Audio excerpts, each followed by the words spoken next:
convey. So welcome, ladies and gentlemen, to our third session of Virtual Ops 2020. After yesterday's amazing aviation women's panel, today we have another expert talk about the digital enablers for a lean and more agile airline operations.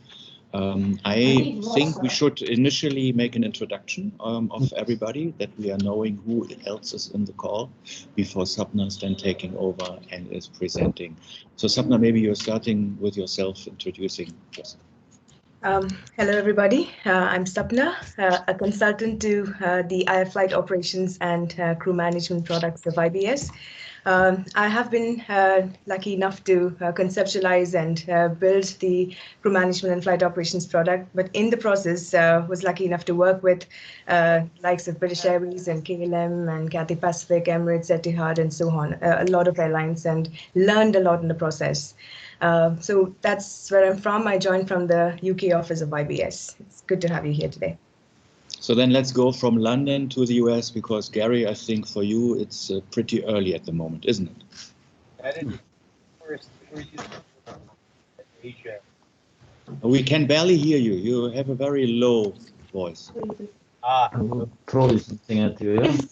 Now it's better, yeah. Yes, we're used to working with Asia and India. So all times of the day. In I'm Atlanta. We cannot hear you, Gary. You're breaking. Maybe you can go to someone else. I'll try a different microphone. So let's go to Sweden. Yours for the introduction. Yes, thank you. Hello, everyone. Martin Hoffman is my name. I work for Scandinavian Airlines and has been that for almost 23 years. I've been in all over operations in SES, and last 10 years, mainly with crew planning and crew systems. I was responsible before for the whole crew planning of SES Scandinavia. And I also worked quite a lot in the like borderline between IT and operations, and in all different areas, with mainly for planning systems and planning for airline operations. So yes, that's me. And Marek, good to see you from Poland. Would be great if you introduce yourself, please. Hi, can you hear me now? Yes, very good. Great. My name is Marek Sigła. I'm from LOT Polish Airlines. I'm working as a pilot, but for the last 3 years. But before that, I was working in IT for 15 years, implementing different kinds of IT systems. And currently, I'm also working on changing on project. The goal of this project is to change our OCC crew and SCAD system. Good, then let's go to Latvia, please. Martin. And please mute yourself if you're not speaking, then we have less echo and side noises. Martin, the stage is yours. You are muted, Martin.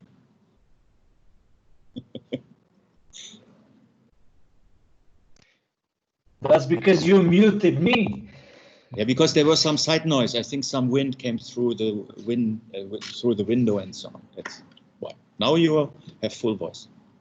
Good morning, afternoon, evening, wherever you are. Really nice to meet you. My name is Martin. I'm a self-proclaimed flight operations futurist, which means I come up with crazy ideas and then people find the value in them and maybe do change something about flight operations. Mostly I've been involved in flight operations for 10 years, been before that mostly IT consultant for about 10 years, and I'm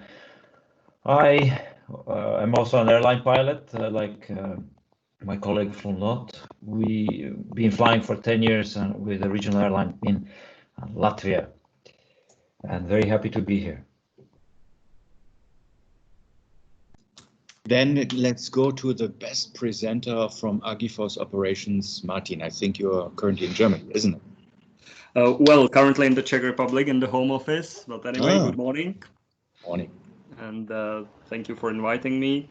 Yeah, my background is the ops control / dispatch. I currently work for Lufthansa Consulting, where I focus on the on the operational excellence topics in Lufthansa and also in the airlines outside. And previously, I was working for EasyJet and Czech Airlines. Yeah, Hartmut. Currently in Zurich or Hamburg, or where are you at the moment? In Hamburg. A very warm good morning, or very early good morning to you, Gary, I guess. Good to see some familiar faces. I'm Hartmut from IBS Software based in Zurich. I'm in Phil's team and I'm in charge for sales activities in Southern Europe, Eastern Europe and Africa. So if we mention Phil, now we get back to London. You are muted. Hubs are open, sound is off. We cannot hear you. Then we give a try to Gary in the US again. Yes, how does this sound? That's, I would say stereo, it's 4K quality now. Okay, very good. This is the Apple earphones. And Hartmut, good to see you. I think the last time was in South Africa. Yes. I'm in Atlanta and with Zulu Airline Systems. We have a scheduling and slot management system. And my interest in talking with IBS is we also are actively trying to integrate much more operations work or data into the scheduling process. So we have optimizers that make very crew friendly and maintenance friendly and on-time performance friendly schedules. Perfect. So I think, Phil, you want to have it a second try? I put a different microphone on. Does that work? I think that comes from the continent, from Europe. It works, yeah. Okay, good. It does actually. So yes, so good morning, good afternoon, good evening to everyone. I'm calling from a rather drizzly, dull London, unfortunately, which you'll all guess is just what London's always like. But actually, last few weeks we've been having some gorgeous weather. So I'm Phil Hinton. I work at IBS. I'm responsible for all the sales of our aviation products in Europe, Middle East and Africa. Having said that, my career has had quite a lot of exposure to airline operations.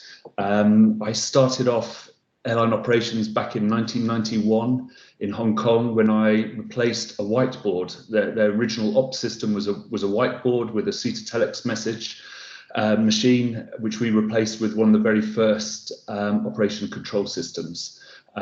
During my career, I've worked for a number of companies, but been with IBS for some, I guess, 17, 18 years now. And particularly, again, in the area of operations, work very closely with a number of our clients, the likes of British Airways, Emirates, Virgin Atlantic, KLM. They're all companies where I've really got to know their operations and their operations people very well. So welcome, everybody. Thank you very much. So the stage is yours, Sapna. And everybody from you who know the virtual happy hour format and concept, that's exactly how we also now make the Virtual Ops 2020. It's not a one-way typical webinar style of presentation where you are now getting a lot of information and you have to fight against your attention span. You are always invited to just raise your voice and ask questions. So let's make it very dynamic and agile. And we really want to foster the dialogue amongst all the panelists here. So in the earlier sessions, people use the raise hand functionality, but you can also simply speak up and then ask questions to Sapna and the other attendees while we are presenting the slides. So, stage is yours, Sapna. Great.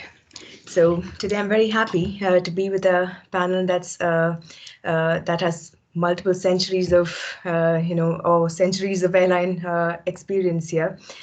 invaluable experience. And it's also good that we have a mixed panel of representing the airline operations, actual operations side, as well as the other side, which is IT, as well as the consultant side. So we are here to hear all sides of the views.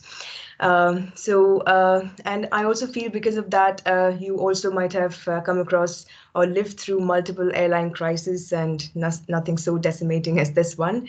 And that also makes you the perfect thinkers to see opportunities in this crisis. And that's what we all are here for, to see what opportunities we can bring out of this major crisis or extended crisis and make operations a better world. And I'm also happy that there's a crazy futurist in the group because that's exactly the kind of brains that we need today. So bring out your ideas. Let's talk whatever we want to create a better future. So this is how I've organize this session. Let's first talk about what we want to achieve, what the objective of this session is about. Then let's kind of drill down into the priorities of airlines, the immediate priorities of airlines these days, and how they are using technology to solve it, and also to see what of those would sustain onto the long term to become best practices or processes that improve airline operations. So that's Sapna, are you going already on the next slide, because we are still seeing just the first slide? No, I'm still on the first slide. Okay, then it's good.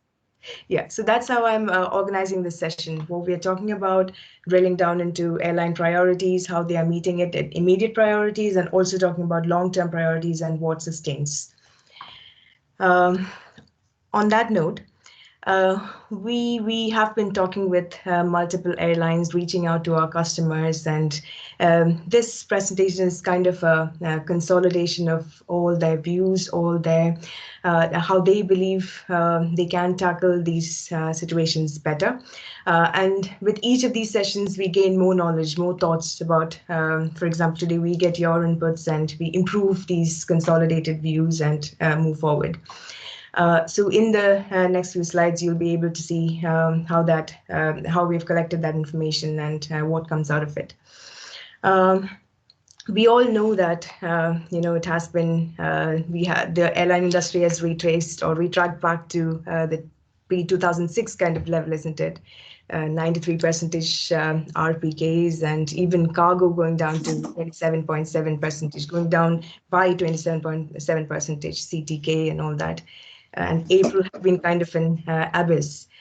We've been talking to our customers and partners, and our partners like LATAM and recently Aero Mexico and Avianca have filed for restructuring. Virgin Atlantic was also trying for that. Well, we know that we know what's happening at KLM. They've been retiring a lot of their 747 fleets. So we also see that around 75 million flights are being cancelled till July. So everything that comes out talks about a crisis, but things have been looking up. There has been an upshift from June. We hear TUI last week saying that our bookings have gone up by 50%, which is great. And I love to see the Lufthansa ads where they say they are opening up to 80 European destinations and 30 destinations outside Europe. Holidaymakers making more plans, airlines saying, now we'll be able to operate at least to 45% to 60% of capacity compared to the 10% that we were down in the April periods. So things are looking up, but nevertheless, this is definitely a crisis. But yes, we truly believe that in every crisis, there is brilliant opportunities. And here we are to talk about that. And airlines do believe in that. So when when we were talking to airlines, what they were saying is, we asked them, how are you managing it? So they just say, we're just living by the day. Speed is of priority, and speed is more important than perfection, like the WHO chief says. So we have created this kind of a crisp framework for talking to them, understanding what they're doing with their immediate priorities. So what they're doing is, what they're thinking is, how do we kind of respond to these kind of unpredictable changes in customer demand? And how do we control costs in the meantime? How do we make our resources more liquid? They also are concerned about the changing regulations that an ICAO or IATA or different countries come up with, and how they catch up with that, and also to give the right communications to their passengers as well as to their staff. And in the meantime, they also say because everything is moving to remote operations, and because we only have limited resources to operate with, we also have to ensure that the resources are operated productively. So productivity is also one of their major priorities. So that is response, control, cost control, ensuring safety, and ensuring resource productivity. That's 4 of the immediate concerns that they are fighting with. But they also said something very interesting. So when they are doing this day-to-day firefighting, just like we hear the theory of business process reengineering, my thoughts went back to that when I was learning that in my MBA days. So when there has to be a drastic improvement, it has to come through a jolt. And COVID is kind of a jolt that will help airlines to reset their business processes, rethink the wastages in their processes, and come out of this crisis with re-engineered processes, with that jolt that comes in. Just like human nature, sometimes some of us need a jolt to change completely, and that usually ends up in improved version of us. So with airlines translated, so like Mr. Hammer, the MIT professor, brought out in business process reengineering, it is kind of working in airlines, and they're coming out with re-engineered and agile version of themselves. And they also feel that whatever learnings they're getting from managing this crisis, and also the best practices that come out of it, be it in business processes, be it in IT practices, be it in their people and project practices, everything is filtering down, and everything will filter down towards long-term sustainable operations that'll create an airline that is resilient and more disruption-proof from all the learnings that has come out of this. So this is kind of the opportunity here is that this is kind of a journey from a jolt that is a chaos to a re-engineered and leaner processed airline, and towards a long-term sustainable efficiency that makes the airline a more resilient and effective operations machine, we would say.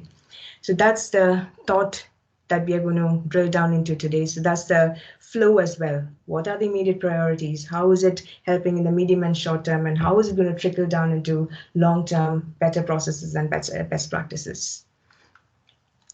You can actually talk whenever you want. I'm happy for you to talk whenever you want and contribute, and because this is going to be a discussion.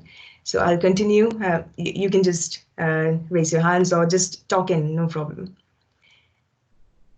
Another thought here that goes along with that, of course, is this digital transformation possible without technology? So the technology has to be ingrained into the process of digital, of the process of the sustainable transformation or the short-term transformation.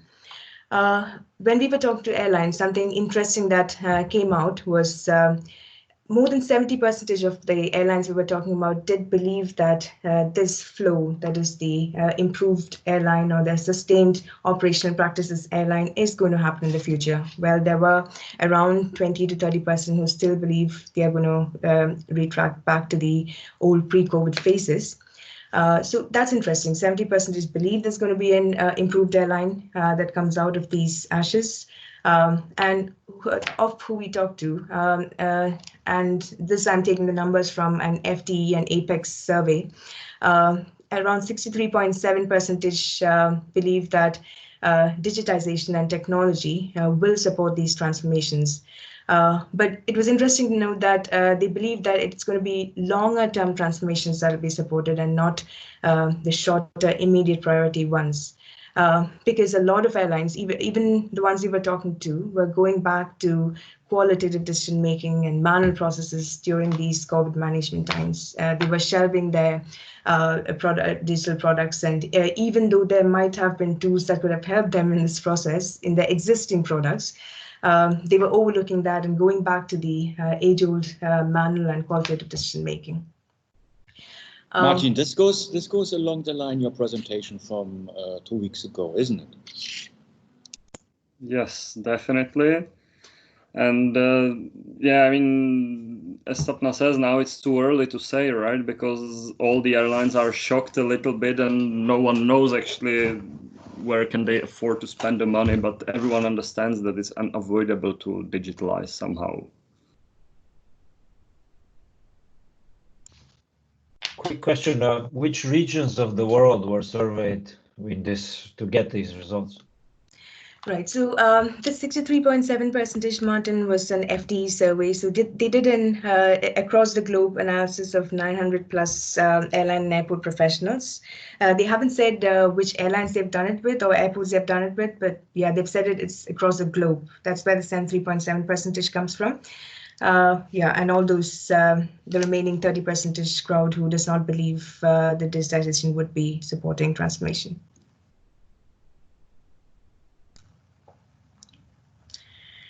Right, so should I go on? Can I go on? Always. Yeah, so something interesting that came out, not interesting, we all know that the reason that a good percentage of these airlines did not believe that digitization would help is because they believed the technology tools and practices were not mature enough to manage the crisis or did not give them what they expected to manage the crisis. This could have been because of various reasons. They still trust their qualitative expertise, and we all know that during disruptions, which have been more shorter term or irregular operations, there's always a tendency to retract back to manual operations or qualitative decision making.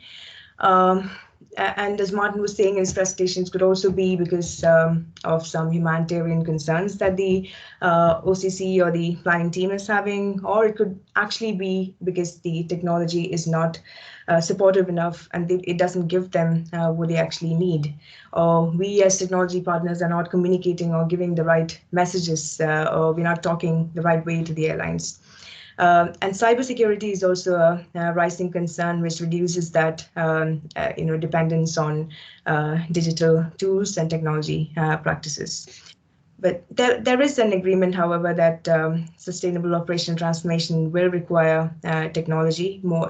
But the message here is that only if we start adopting them in this crisis situation in the short term, only then will things improve. Only then will the best practices in technology come out and flow through easily into the long term and stay as best practices in the long term. So that's again the principles of re-engineering that we talk about. We need to start now, only then will we filter out the best to go into better practices in the future.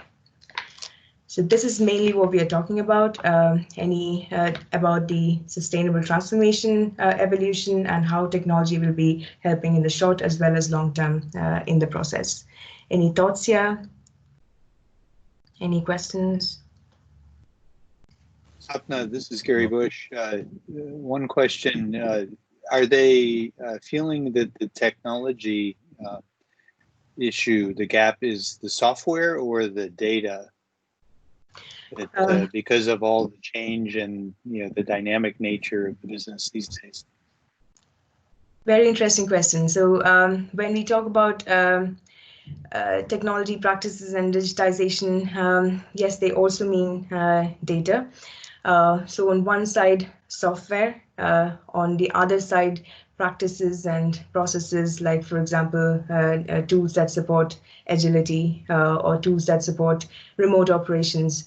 And also on the other side, data, which is a very interesting point you're bringing. So because of these separate disparate systems and because data is so muddled up and mixed up, not an expected consistent format across systems. They're also struggling to use data to improve operations. And that's one area that they felt there is huge potential to support decision making. If only they had centralized data across, say, MRO system, operation system, flight system, even reservation system. And if they could use that big data consolidated somewhere over the years to make the right decisions, that would have really helped them. That's a good point. Yeah. Is there a growing trust, or is cloud security still something that some airlines realize is more secure and others are still kind of in a older mindset about the cloud that prevents them from putting their data together in a cloud database? I think maybe I could just, sorry, Simon, just answer that, because that's another interesting question. I've certainly found, speaking to airlines over the last five to 10 years, a huge shift in attitude.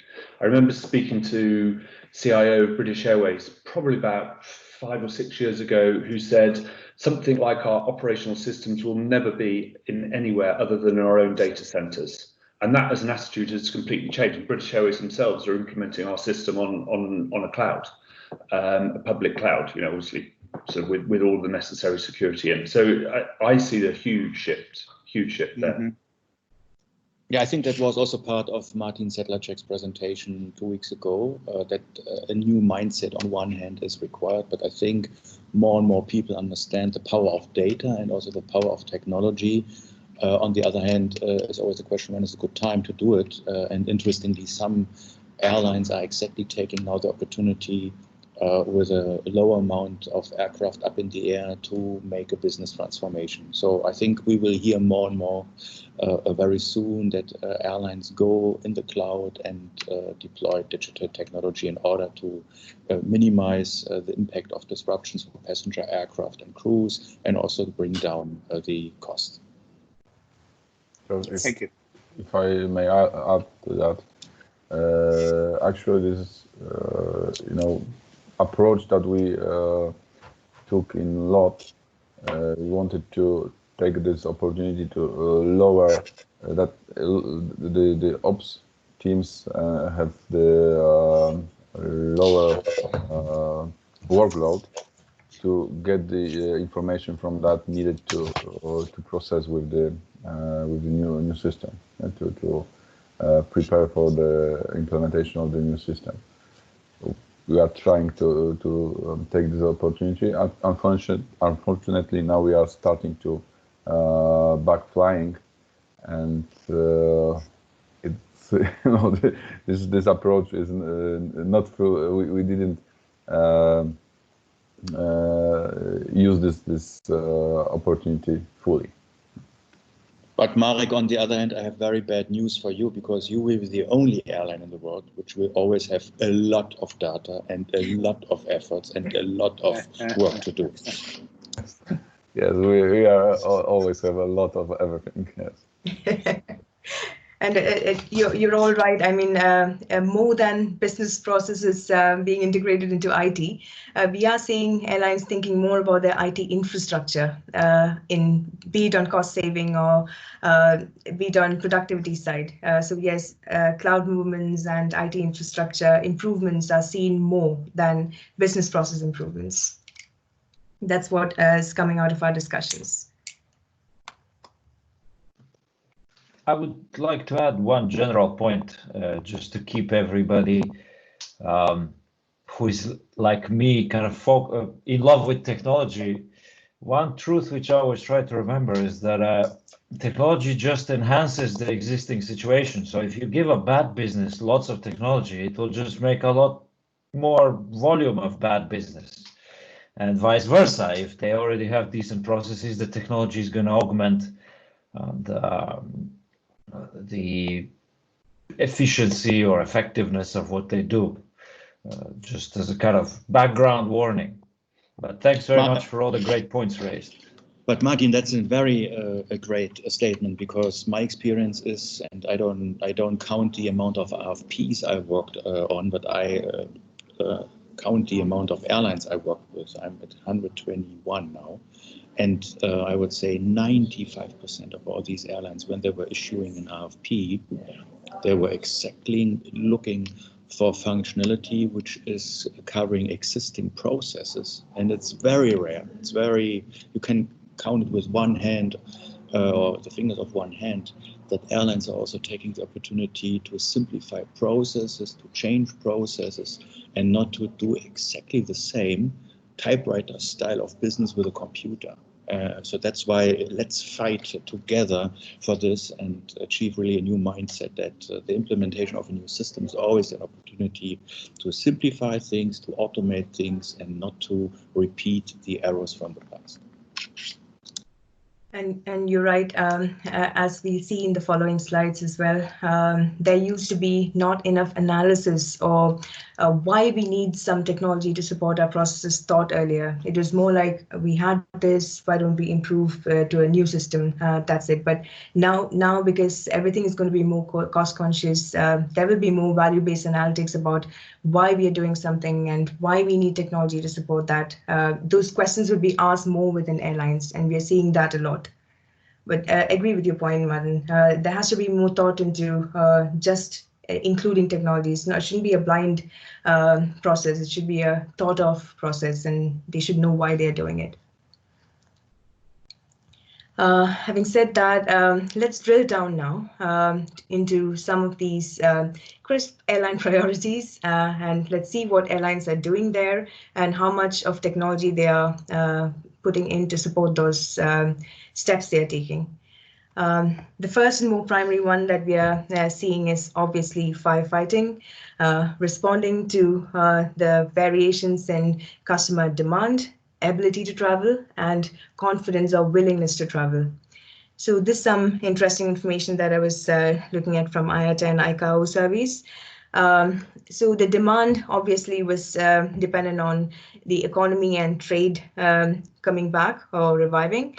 The ability was controlled by when the countries will lift their travel restrictions, and the confidence was dependent on the government coordinated airline safety communications.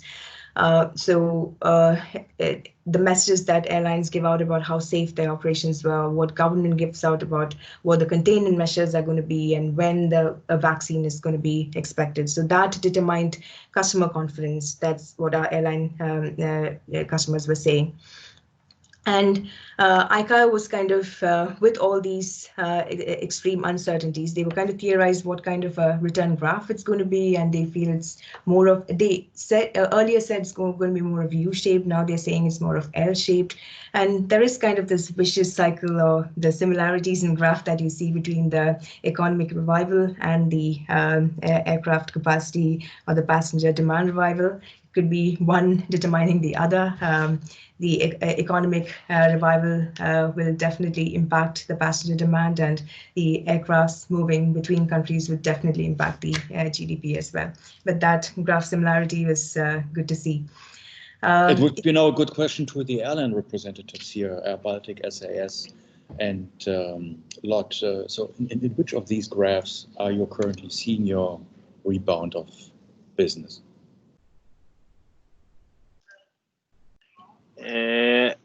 Maybe I can start. We can see that it's really a discussion on what type of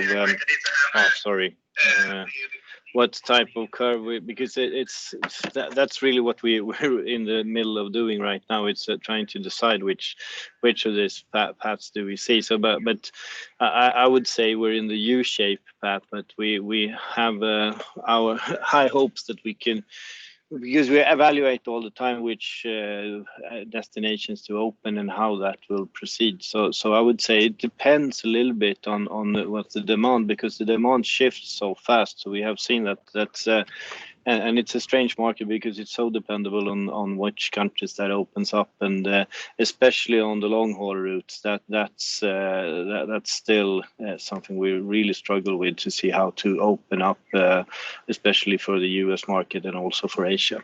So I don't have a clear answer, but I can fully understand the different types of curves here, but I can't really say where we are because it changes all the time, I would say.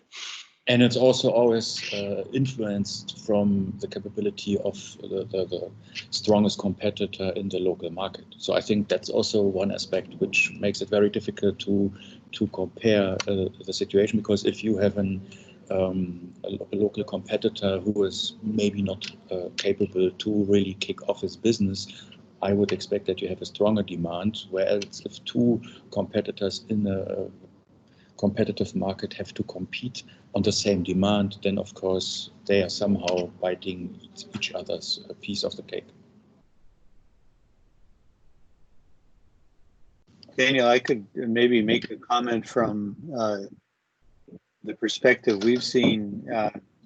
Some countries have handled the crisis quite well, and other countries are seeing a definite W, where they thought they were coming out of the first wave and they're actually bouncing. The US being one of them, Australia having some issues, South Africa. So I'm wondering, Sapna, are you hearing anything more about a W?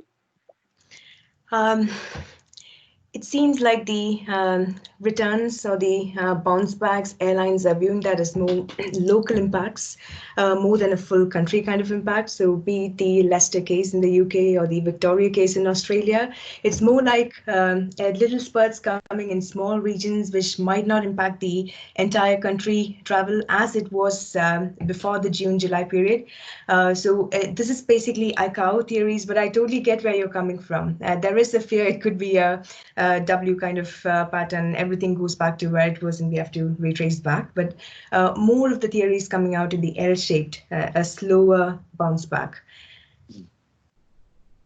On average. So this maybe it's regional issues, but it may lead governments to close the country again.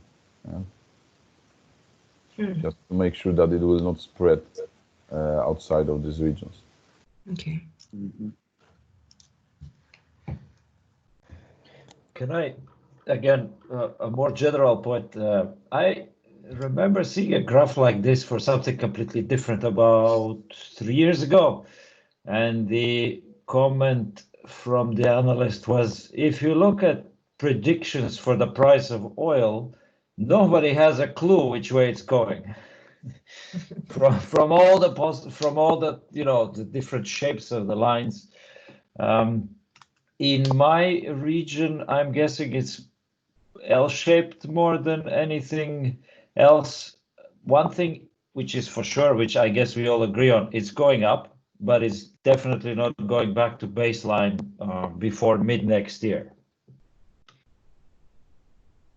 That's an interesting point, Martin, because some surveys were saying that around 40% people believe it's going to take 2 years, around 50% believing it's going to bounce back in 2 years, and 40% believing in 3-year returns. But yeah, there is a feel, isn't it, that it might bounce back earlier by mid of next year. And Sapna, will that be different for the different segments? It seems tourists are bouncing back, if you will, but business travelers are very hesitant. True. Yeah. And part of it may be things like Teams and other online meeting capabilities that are working against that. They're finding it quite convenient and less expensive for businesses. Exactly. Yeah, but on the other hand, that's exactly now what I'm closely following up here in Germany, because we are now starting to travel abroad to different international countries. On the other hand, now we are hearing at the news there are some infections here and there, so that's then also something which might influence even this leisure travel, if maybe some leisure travelers are suddenly also meeting some local infections in certain countries. So that's why I think maybe in 3 to 6 months we will have a much better confidence where is really this trend going also for the leisure travel. Yes, but there'll be a spurt in leisure travel, I guess, in the next few months, as long as Greece or Spain is continuing to reopen. As I was mentioning earlier, TUI and lastminute.com was saying, lastminute.com was saying actually there was 80% increase in leisure travel bookings that's coming in the last 2 weeks, which shows that kind of a spurt. And there's also an analysis that found that 70% business travelers now question 70% of the time about the essentiality of their travel. Do they really need to travel, or probably they're acclimatizing to tools like Teams and Zoom and other things? Yeah. In fact, we are having effective meetings through Teams and Zoom these days, and we are questioning: do we need to travel so much? Yeah, but that's my point of view. I think it's about the confidence. So the confidence of people wanting to travel if they're feeling safe. For me, I think the insurance companies and the airlines themselves have got a job to do here, because certainly the younger generation, I can speak on behalf of my kids who are all sort of young adults, they would be very keen to travel, but what they don't want to do is to pay out money on tickets and hotels to then find, because of a local lockdown or because of sudden government travel restrictions, means that they lose their money. So I think if insurance companies, I think, have started off saying no COVID cover, they're now starting to give COVID cover for illness if you're ill while abroad, but also for cancelled holidays. So if you were suddenly told through a track and trace to self-isolate, and that meant you couldn't then go on your trip, that you're not suddenly going to lose money. So I think that would really help push the demand back as well. And you can see this interesting customer booking patterns here. Around 61% of booking is happening 0 to 3 days before the travel days, whereas it used to be just 40% earlier. And IATA even says that for winter 2020, typically, by now, there should have been some amount of bookings in 2019, but then now it's 59% lesser. So the booking pattern seems to be shifting closer towards the day, to be sure that it's not going to be cancelled. I'm not going to be ending up with vouchers that might not get to work. And as a result, OAG was also saying that what we schedule versus what we actually fly, the gap is 50% now, which also shows that shift in customer demand. And as Martin was saying earlier, everything is shifting towards the last date. And interesting things that were coming out of that is American Airlines recently, when we were having a conversation, was saying when it started, we took more than half a month to actually adjust to these kind of customer demand fluctuations. But right now they've achieved a rhythm. And I don't know how they're doing it, but they said it's just 5 days that we're now taking since May to respond to customer demand. So they've achieved a kind of rhythm to this changing, fluctuating patterns. And they're also kind of questioning, are these frozen, rigid planning cycles really going to last? Or are we going to go into a continuously improving kind of planning processes? Will the manpower plans or the slot plans keep changing and till the more last moment? Because they seem to be sure that this kind of closer to the day bookings would carry on for at least the next 1 year. So they have to kind of, it's not a short disruption mode, it's going to be a longer term pattern. So should they re-question and reset their longer term plans to a shorter term, continuously improving plan that takes information from everywhere and is able to dynamically adjust to the situation, be it manpower, be it slots, be it schedules. That's an interesting point, because we were also hearing from some airlines that they're also not planning monthly rosters anymore, that they are now planning on a 3 days basis in order to cope with the steady changes. Martin from SAS, if you have now this kickoff of the business and you have these short-term bookings, how much is it then impacting also the tail assignment process, the planning, which aircraft to take for which flight according the load factor? Yes, that's definitely something we struggle quite a lot with to find the right size of aircraft and just given the demand, and especially as I mentioned before, that we can see for example we had a number of flights booked for Greece from Stockholm, but then the Greece borders were closed for Sweden, and then we ended up with having a lot of passengers that we didn't know how to, and we needed to rebook it and also find different ways to do it and cancel the flight. So that's something we struggle with every day, I would say, and also trying to use the right capacity and the right size of aircraft for all the, because basically we have at least partners and our own or SK aircraft with both 737s and Airbus 320 and also in different sizes. So that's the really what we're trying to plan for, and we also have done this short-term planning process. Maybe I shouldn't go into too much detail, but that's instead of going on a monthly process, we're down to a weekly process now, where we also have exemptions from our CBAs, and we have tried to do this so everything can be changed within 1 or 2 weeks. The traffic program has a 2-week process. So 2 weeks prior to when we release the traffic program, or it's 2 weeks before the actual flight, we release the traffic program, and then also we have the crew planning process in only 1 week, which is totally different from before. And so we learned a lot in this process, but in that process also we try to change the size and get the right sizing of aircraft as one part of this. But unfortunately, and that could come back to the previous discussion with the IT tools. We've seen that that's really one of the big things that we can see that our IT tools and systems aren't really prepared to have this short-term process. So that's one of the key learnings here as well, that we need to be more agile. And I think that's the key learning from this, is that how do we transfer both the organization and the IT systems to be more agile and more because this is nothing that's going to end just in a few weeks. This is something we plan to do for the rest of this year, I would say. I hope that answers the question. Yes. Absolutely, because it's somehow, I think it's a kind of cleansing crisis, and as Sapna rightly said earlier, every crisis is also an opportunity, because I think with the old school kind of planning, this monthly roster, some airlines do 2 weekly roster. You have a lot of changes in the past. I think with a more short-term planning, where of course you need the technology support, and the good news for you, Martin, is there are companies out there who provide solutions for that. I think that will be maybe dismantle the amount of changes over time.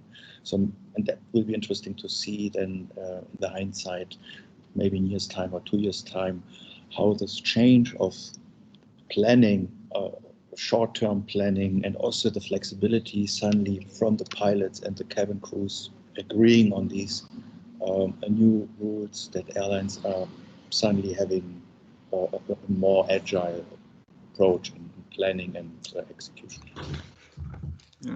I would also ask the airlines, like Sapna nicely said at the beginning, at the moment it's speed over the perfection, right? But at some point, especially as everyone is entering those cost-cutting programs, I'm afraid that those short-term adjustments at the moment with current rules, current processes, technology are not the most efficient. So is someone already starting to question efficiency of that, or is it still too early? That would be first question. And the second question regarding the demand bounce back, when you are changing the things, and again, I was happy to hear that the airlines are now more and more questioning what do they want to achieve. But in terms of size, there used to be a mindset that you needed completely different solution if you have 100 aircraft and 200 aircraft. And at the moment, you don't really know when and how big you will be. So how are you thinking about this? And do you see any development in this area, or is it just waiting?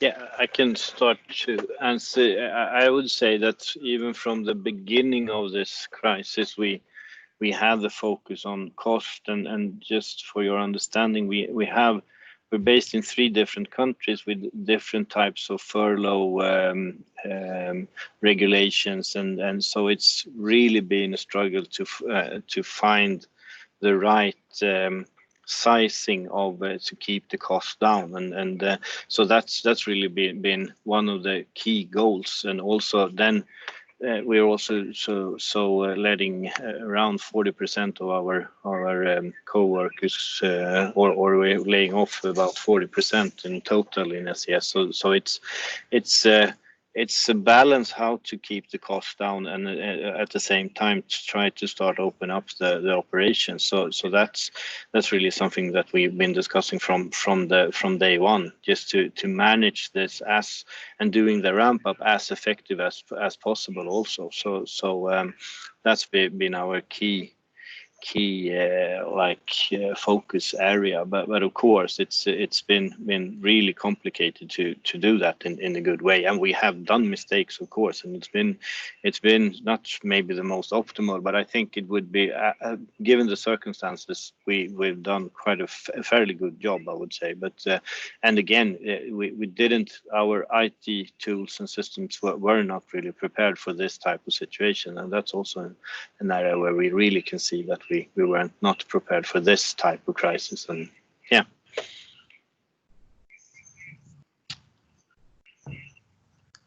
And that's interesting, because that's what a lot of airlines are also saying. And this is the when we have asked about how they see digitization enabling faster response.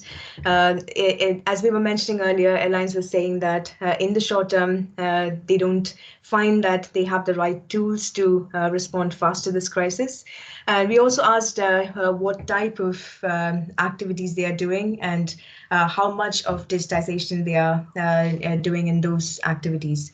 So I've put this table here based on some of the conversations we were having, and it's kind of sorted by the time share of activities they are doing to be better responsive to the situation. On the top, the most time-consuming activities.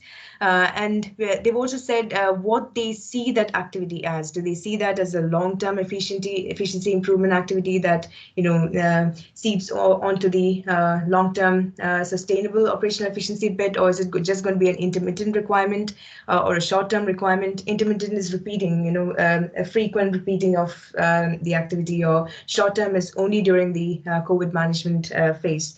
And that's what you see in the need classification. And tech enabling is their view about how much it's either how much they have tech enabled that area, or how much it could also be that they have the tools and they don't think they are good enough for using, or they have the tools, they're really firefighting, they are not using the good features in the tools, because right now they have gone back to the age-old firefighting qualitative expertise mode. So it could be anything that tech enabling story says there. So airlines mainly seem to be, for instance, one of our customers in US was saying that when this started, like when, for example, Sydney had a 14-day quarantine restriction with mainland China, that were the first type of travel restrictions that were coming up for their crew members. So that required a whole lot of changing of routes away from mainland China, a whole lot of travel restriction, tracking new travel rules coming in. So that phase, they were saying around 10 days of their month was actually going in. So they had this crew control team and the crew planning team. The crew control team handed over the rosters back to the crew planning team. They didn't use tools. they just sat there and manually had to rework on all the routes. Well, the crew control reworked on the routes, but the crew planners were trying to see, how am I going to ensure this is fatigue insured? How am I going to ensure that the FTA rules of crew members are met? How am I going to at least try to bring the remaining days back to an optimal, cost-saving plan? So 10 days to, or in some cases, 15 days lost in that process. So the question comes, why not just use some tools or re-optimization tool or a better recovery tool there? Those questions kind of come to our mind. So ad hoc replanning and bulk operations changes were taking the maximum time, and they were not using tools there or felt that tools were not sufficient there. So nil or minimal use of tools. Fast disruption recovery, interesting that, again, the technology enabling was lower there. There was also the high usage of contactless communication that was required. So Daniel, you had shared news about the Aer Lingus pilots raising 360,000 euros for because they had a very good idea on improvement of communication, collaboration, a frequency kind of project that they had come up with. So that show, and they were able to prove to their VCs that they are able to improve costs or reduce costs by bringing in communication and collaboration more into this operation process, improving the communication between the stakeholders, between departments, for pilots, etc., and reduce the cost of the airline. So that shows there is a lot of potential in the communication and integration between system scope as well. That's a case in point there. And also, as everybody was saying, a lot of fleet restructuring and crew restructuring was happening to respond to these kind of changes.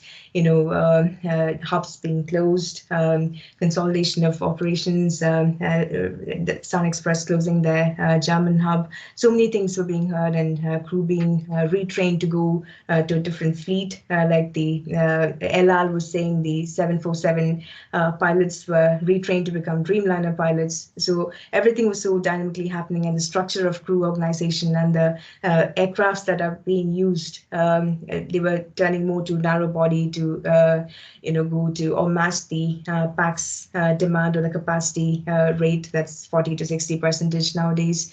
That was also happening. And another major thing that they were doing is, of course, all of the repurposing to cargo, be it a Cathay, be it a Western Atlantic, British Airways, everybody is catching up to repurposing operations. But all the challenges that come with it, like crew complement challenges or crew FTL challenges, crew fatigue challenges. So that was also taking a lot of time.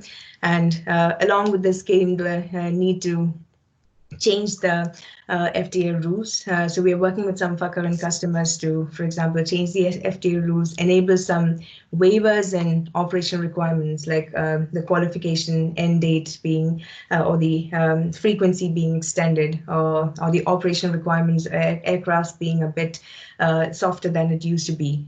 So these are the areas that airlines, our partners were working on majorly, the time they took for it, how they see it moving to the long term, and how much they felt technology was sufficient in these areas. And it was interesting that what came out of this is they were kind of, what kind of technology? We asked them, what do you really want? How do you think technology would have helped you in these operations? So they really believed, they thought well, they were thinking outside this crisis. And what they were saying is, systems that are integrated, that is, have from a slot management to crew operations to flight planning, a single integrated system which dynamically responds to these kind of changes happening in one place. That's something that really helped them, so they don't have to depend on all the complex interfaces that they've had in their landscape. Quickly, a change in one place reflects on the other. That's something that they really wanted at this time. And systems that dynamically adapt to these kind of volume changes and structure changes, so they don't have to go back to manual processes. They don't have to check the rules manually. One of our customers is actually checking the country travel restriction rules, that's the 14-day quarantine rules and things like that, manually, because they were unable to change it on their system. And they were also, of course, as we talked earlier, flexible and continuously improving replanning tools. We no longer might want the 6 monthly plans or 3, or even the crew plans that happen 1 month. We might, for some time at least, need, like an airline India was saying, weekly plans or 2-day plans. But unfortunately, they've kept all their digital tools in the fridge, as they were saying, because they were doing it manually, because the digital tools were not able to flexibly replan every 2 days or flexibly replan every week.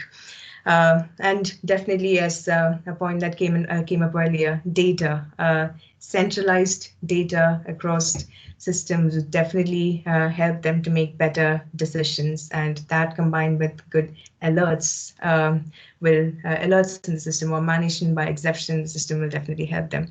So these were some of the desires that were coming out of airlines. Easy configurability, high-performing integrated systems, dynamically adapting, flexible replanning and re-optimization, centralization support. And they also saw a future of IoT coming in here, for example, to enable faster turnaround process, to have flexible turnaround processes instead of a fixed turnaround practice. It has to be responding to delays, adjusting itself to delays, get the right sense of what's happening when. So that's where they saw the IoT coming in. So these are some of the desires that airlines had raised to improve their responsiveness over this extended crisis period and even further. What do you think? And do you think something else would come in? And some of these may not be relevant. I have a question. It's a little bit related to what we discussed last time. And I'm the last one who will say the systems of the IT providers are perfect. I've worked with them for too long to say that. But on the other hand, do you see now with the airlines, I sometimes feel like the miracle is expected. And as you said, many people don't even know how the systems exactly work or how they should be set up. And now they say, we want everything differently. But for that, as we discussed last time, you probably need a bigger back office at the moment, or over the long term, the people who will really work on making your systems adjustable on the go. Do you see airlines thinking in this direction, or is it more this wish, like, give me a system with one magic button which will resolve any crisis which might come? Definitely not. So one of the points that was coming out is we don't want systems with a magic button. We want systems that enable our people, because to be frank, there's so much qualitativeness in customization in each of these problems that depending on a single red button would be really risky. So it has to be what they wanted was not red button. What they wanted was decision support tools that enable their people to make the right decisions. So they did, and it also links back to the point that we discussed last time, Martin, about data-enabled OCC people. I mean, probably the OCC or the planners would now be more skilled in understanding or using data-related tools to make their decisions better. So it's not like systems replacing OCC. It's more like OCC or planning team being more used to digital tools and data related practices, as Barry was saying earlier, to make better decisions. So yes, that's the line that airlines are going to. They're not definitely thinking about reducing or replacing expertise. But in terms of like who is maintaining the systems, are they kind of taking control, or are they relying on you as the providers that you will tell them actually what's the best? Interesting point. Okay, so That's two-pronged. They want high level of configurability. They really don't want much of vendor reliance, supplier reliance. For example, they don't want to come back to us every time they want a contact tracing report to be taken out or a rule to be changed. They want to do it themselves, so they don't want us or the IT partners interfering in that area. But there is more dependency they see, but that's in the long-term future, where they'll be re-engineering their business processes, and that's what's coming out. So when they try to make their processes leaner, like for example, if they ask questions about why don't we avoid the pairing creation process, or why don't we, for example, improve our manpower plan, or why don't we improve the scheduling plan with inputs from pairing, or why don't we improve it with more tail assignment inputs? Those kind of rethinking and resetting of business processes, they believe that at the early stages, they have to work closer with IT partners and come up with a digitized, improved business process there. But in day-to-day activities, in recovery, re-optimizations, and in database decisions, the changing of rules, configurability to scalability to operations, they really don't want to go back every time to vendors much. And they are also going towards kind of a remote interaction with, preferring more of a remote interaction with vendors there, and a more agile mode of working, which we'll come to in further slides.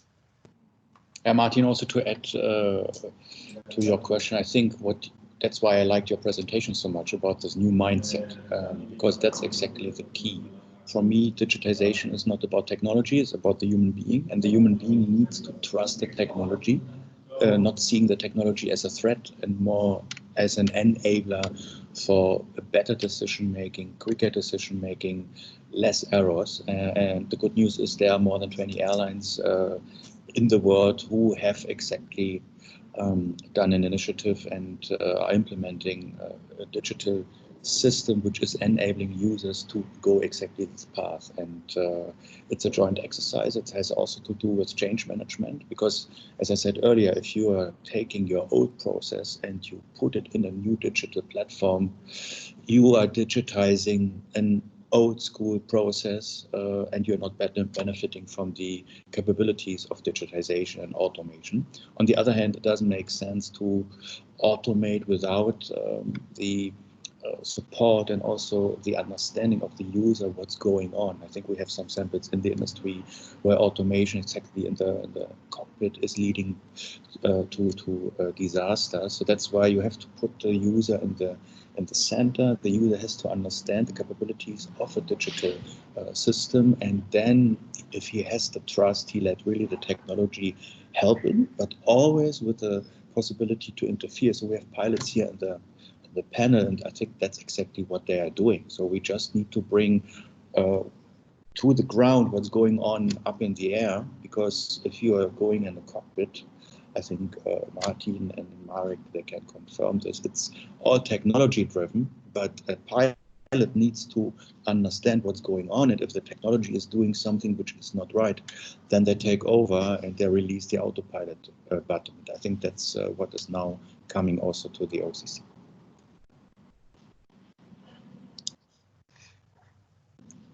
I bet you don't believe me, Martin, isn't it? I do.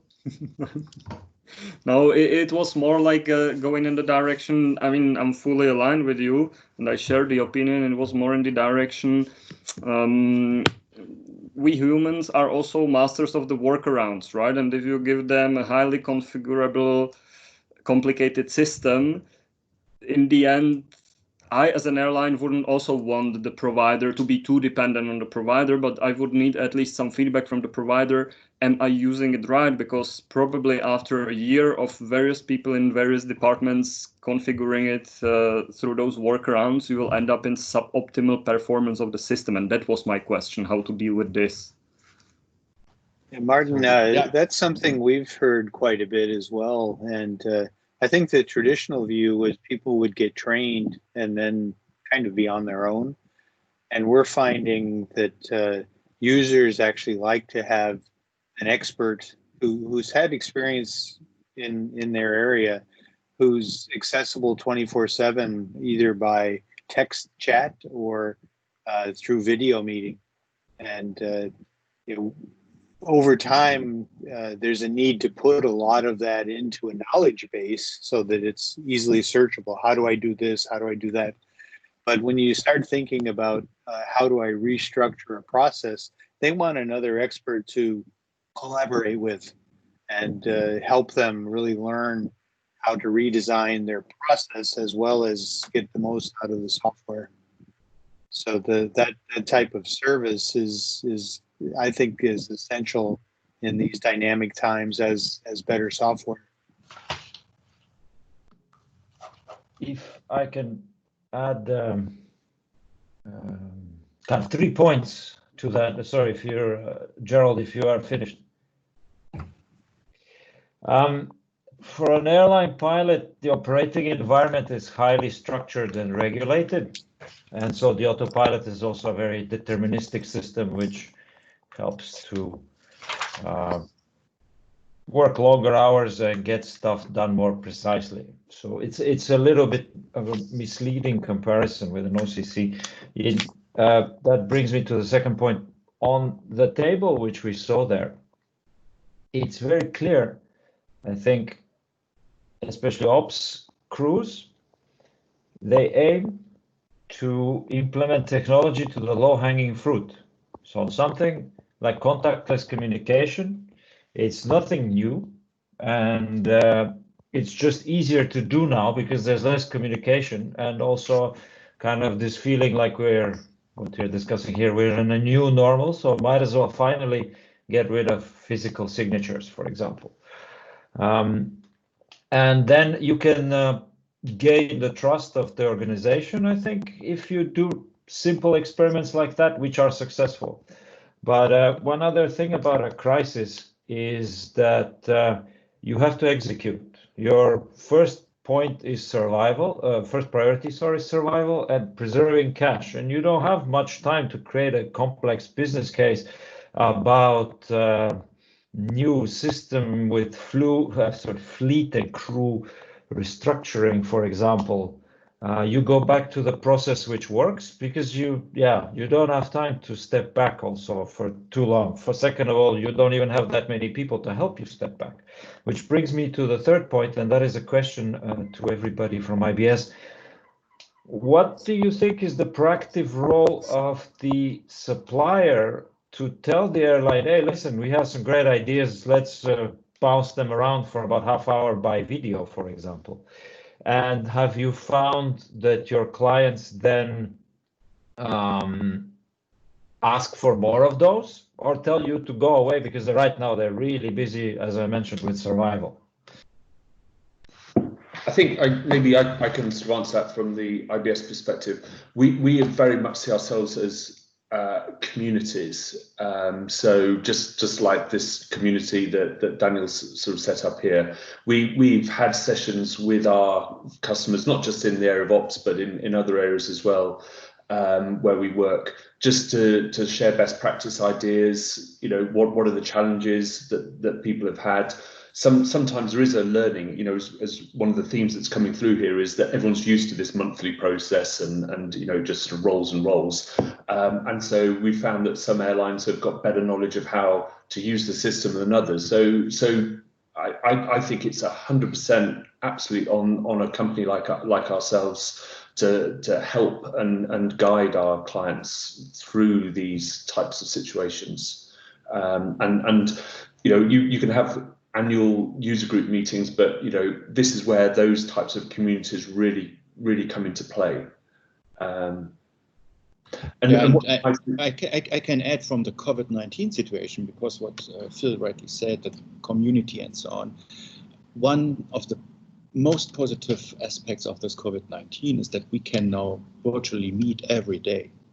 So if I wanted to have such a meeting in person, probably everybody from you would be very busy in this different country and we wouldn't agree on a hotel and so on. And that's one of the positive aspects of COVID-19, that we could really get in touch with so many people from the industry and exchange information and also learn from each other. I think that's the biggest bottlenecks I see in the industry, and I'm only 25 years in travel and transportation, but I see a huge know-how jam. People don't know what is available in terms of technology. People don't know best practice from certain countries, and while talking with airlines all over the world, I think we have now established a new brain pool where we can now make use to help each other and not repeat mistakes somebody did there and there in order to really progress the industry.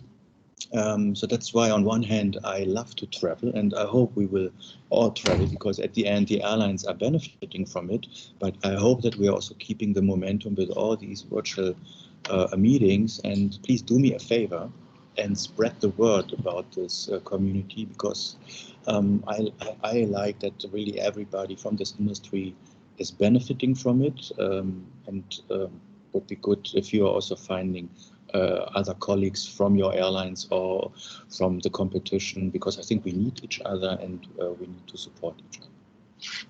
And Martin, one of the things I'm finding day to day in this, because it was an interesting question you asked, when we, there are two aspects I'm finding here when interacting with customers. One is, for example, when they're repurposing to, let me take a simple example here, repurposing to cargo. For instance, one of the important things that they want to check there is my crew, for example, if my crew FTL rules configurable to convert my existing crew members to cargo operations. So what do they want there? It's just a simple little option to change their FTL rules to be flexible to cargo operations. So even though we say these in huge terms as a configurability to fleet and crew restructuring, it would actually be just using maybe an existing feature that they have, which they have forgotten or forgotten how to use, or maybe a little small tool that we give to enable flexibility to convert the FTL to cargo repurposing. It must be just a little small field that adds that much bigger value to them. So another example could be, the fleet and crew restructuring, which might just mean an easy provision. For example, when we were talking to KLM, they were retiring their 747 fleets and trying to bring their 747, they didn't want to let go of their 747 crew. They wanted to retrain them and bring them to a different fleet. So the simple tool that must be given there might not be a full-fledged, big, complex application. It's a little small 3 fields that might have to be given there that adds that big value there to enable them to, convert a simple button that converts their postings or converts their training assignments and allows them to retrain in the new aircraft type. So even though we use the big flashy terms, it might be a simple answer or simple tool or a reminder of reusing an existing tool that they have that brings out so many advantages and flexibility during these times. So I feel that there might be a rejection of big features like an IoT. So we are kind of combining two things here, short-term and long-term. So we might not be successful, like, come on, convert to IoT at this stage, maybe rejected, but then a simple flexibility to a simple rule to add a country restriction there, or reminding, hey, why don't you use this rule and why don't you, just put in China and Sydney there, and there it goes, it works. You don't have to sit 14 days in a month and check whether your crew quarantine requirements are met. So we have done and are doing all that. So there, it's total acceptance, and they like working with us there. But yeah, probably in IoT kind of things or feedback loop creation kind of thing, those are big changes where we might face a bit of delay in response. Just from the housekeeping, we have 13 minutes left from the original plan before Sapna is starting in a Malayalam speed style of English. Is the audience fine that we are adding 10 minutes, or do you all have a hard stop?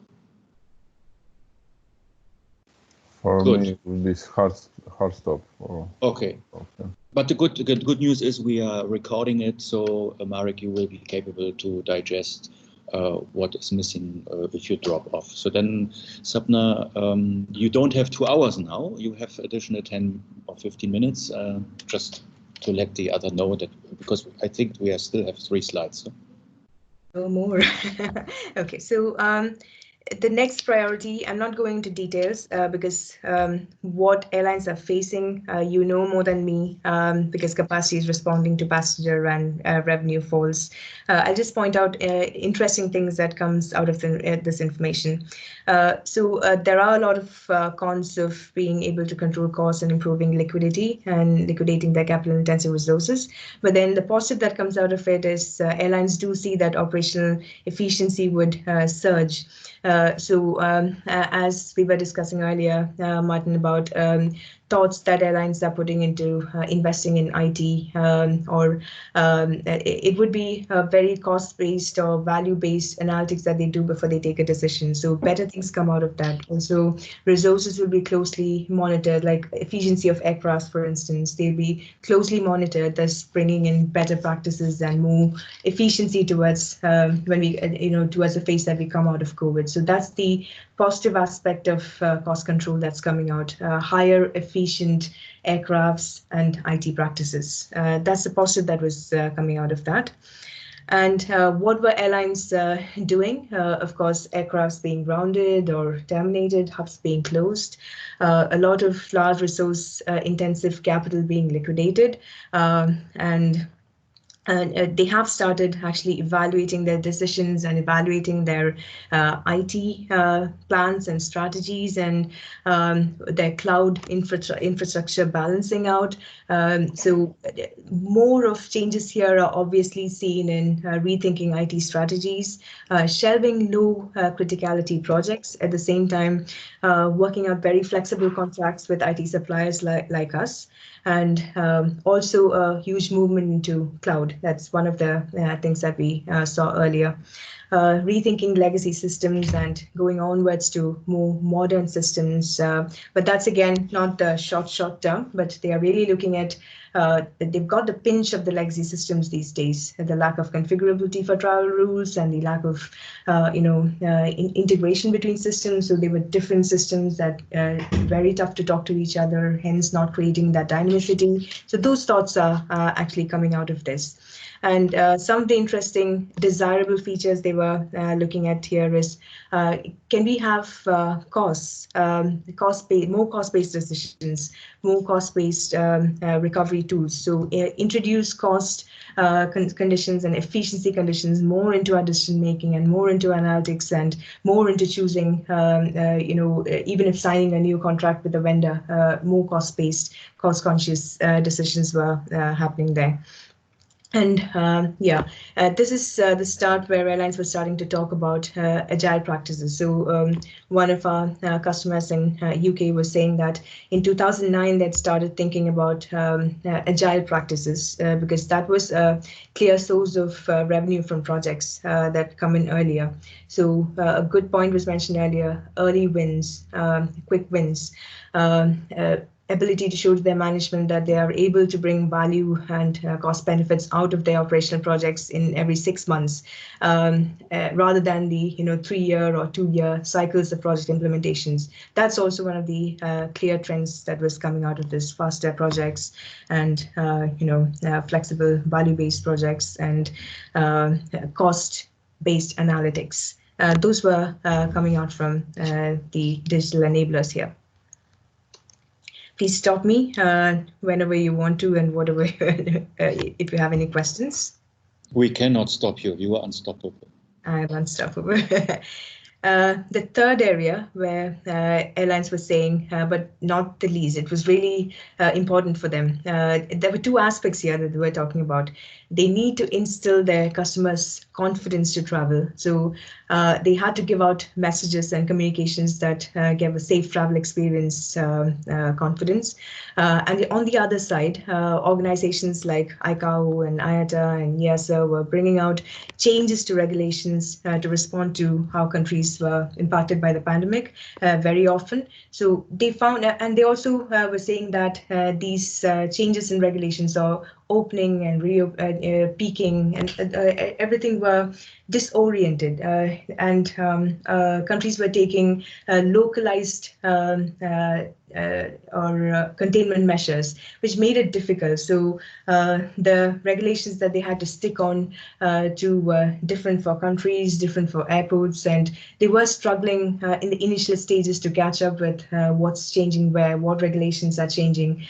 Some were mandatory, while others were kind of up to the airline to make a differentiator, like United saying we are going to leave middle seats empty, or an Emirates coming out and saying we're going to do thermal sensing, we're going to have PP for all our crew members. So those kind of communications are keeping on going out, and it's actually becoming a more also safety, of course, and differentiator to attract customers these days. So that's what's coming out, what's happening in the safe operations part. And what are they doing there? The highest time is spent in implementing these procedures and changes, country restrictions, and incorporating that into operations. Next would be communicating to their staff, as well as training them in new ad hoc procedures, how to use HEPA filters within aircraft, how to restrict yourselves to work locations in flight. Those kind of trainings need to be given, and those trainings had to be socially distanced. They had to manage their training facilities even for that.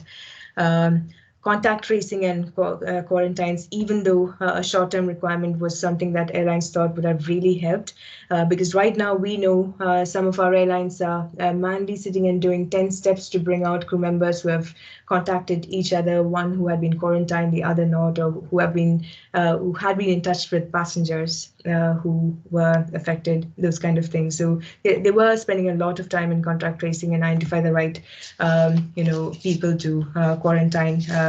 So quick tools there would really have helped, but unfortunately they feel there's minimal impact there.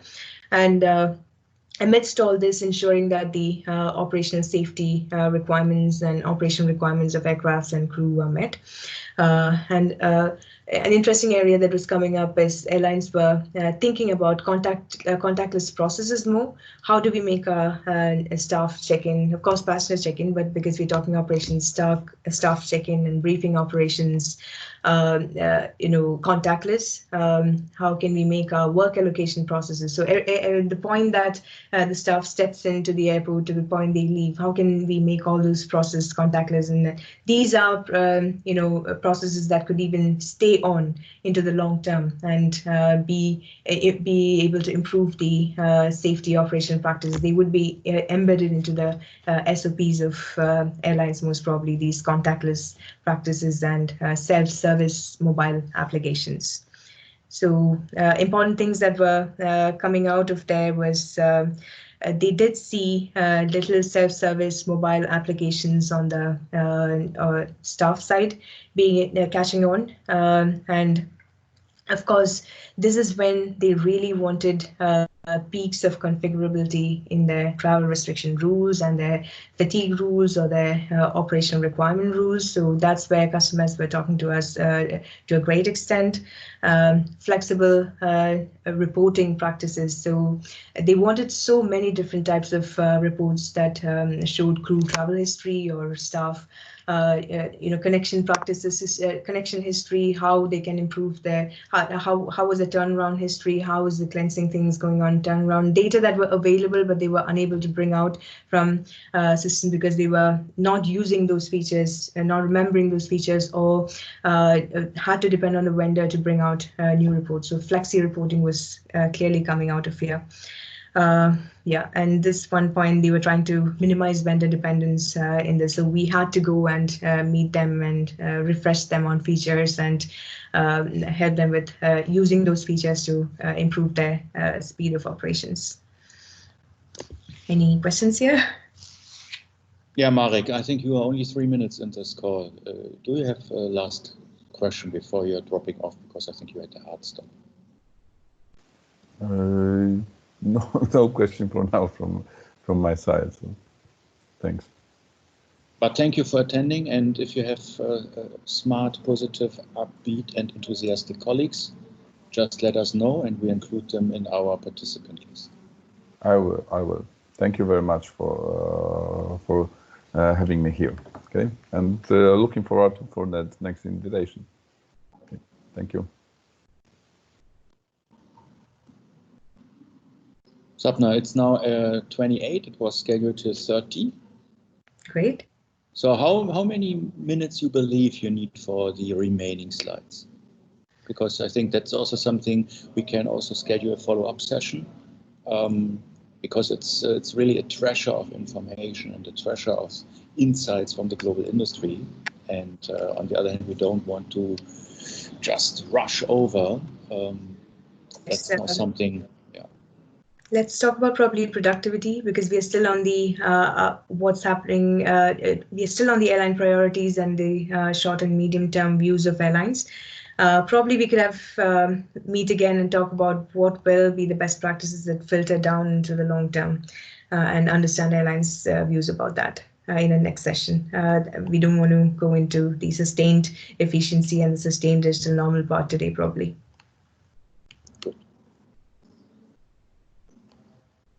So talking about productivity, interesting things that have been coming out there is airlines have been spending more than, so when we talk productivity, what airlines were talking about is ensuring they have limited resources now because of the cost control measures. And with those limited resources, be it aircrafts, be it the crew members, be it the other ground staff or the office staff, the productivity of everybody.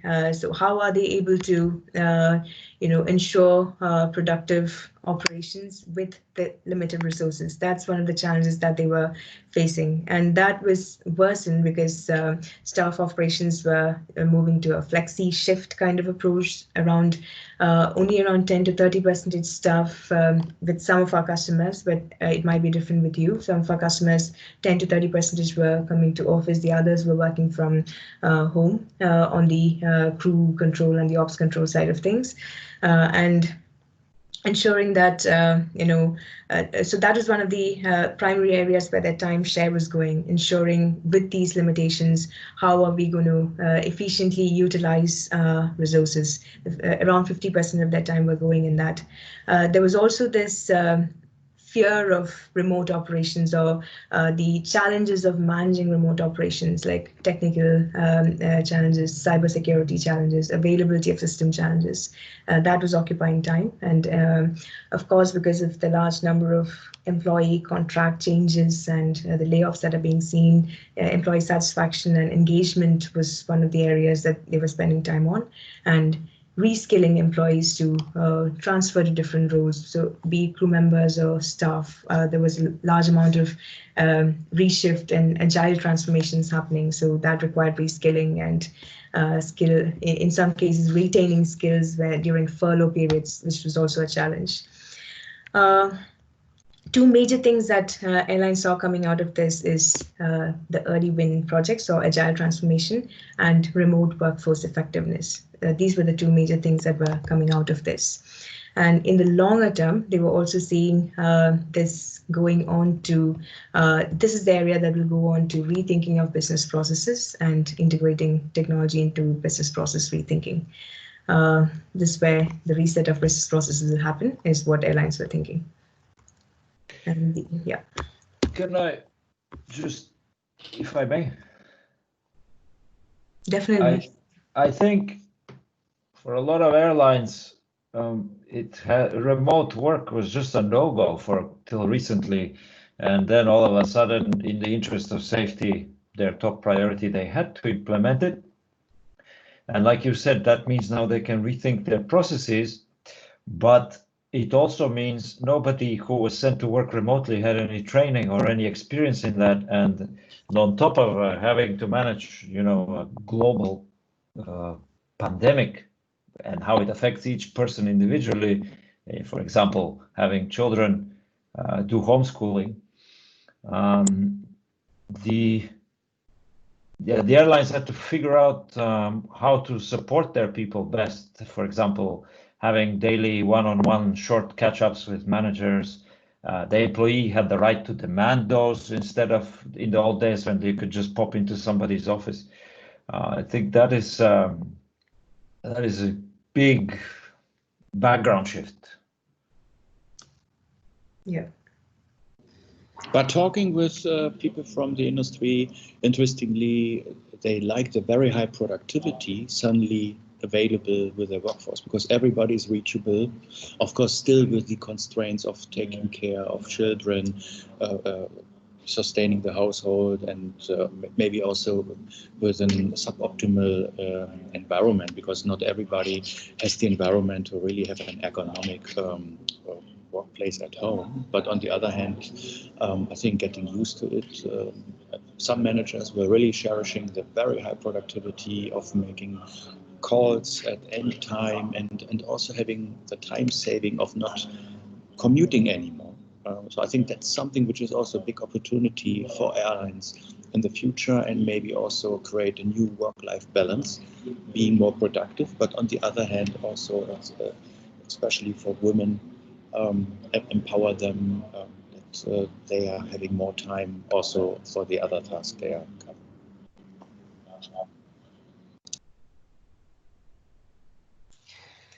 So that's a good thought to take back. Yes, and that's where the engagement aspect comes in. This was mentioned by some airlines, and how do we keep employees motivated and engaged, so that if they are on furloughs, they come back motivated and let us operate effectively. Yeah, so they're continuously bringing out provisions of engaging crew members better in these situations and helping them out. Sorry, not only crew members, staff. Are you finding that some of the remote working is helping to break down the departmental silos that you mentioned? Yeah, yes, yes, so that's a very good point. Yes, that was something that was coming out of meetings, because when people go and work alone on their desks, it was something interesting that I was saying. So one of the airlines I was talking to, when they are directly physically meeting each other, there is more of a clan group mentality. So I'm talking this in two levels. One is on the physical level, as second is on the system or the IT level. On the physical level, there was more of a grouping mentality when there was more physical interactions, and people could actually talk within their group. So the OCC people would talk to each other and kind of get information. But when they were moving back to remote, there was more dependence because there is an initial inertia to use tools to communicate through video conferencing and phone calls. So they are having to depend and lean back into data. So when they lean back into data, they're finding that data is insufficient to support their decisions. And hence they're seeing that, why don't I have this data? Why is this data like this? So why not get it from that place? So that's kind of supporting the IT transformations. So kind of breaking down silos between departments to integrate data between them and bring data more centralized. Another important thing about breaking silos there is airlines are going to, so for example, American Airlines, they are going more into cross-functional as well as intergroup functional teams. So these agile cross-functional teams are actually really helping in breaking down silos between departments. They question why don't you communicate this information? Why don't we have this data standardized here? So a lot of questions are coming up when that agile transformation is happening, coming out of the quick win, early value philosophy.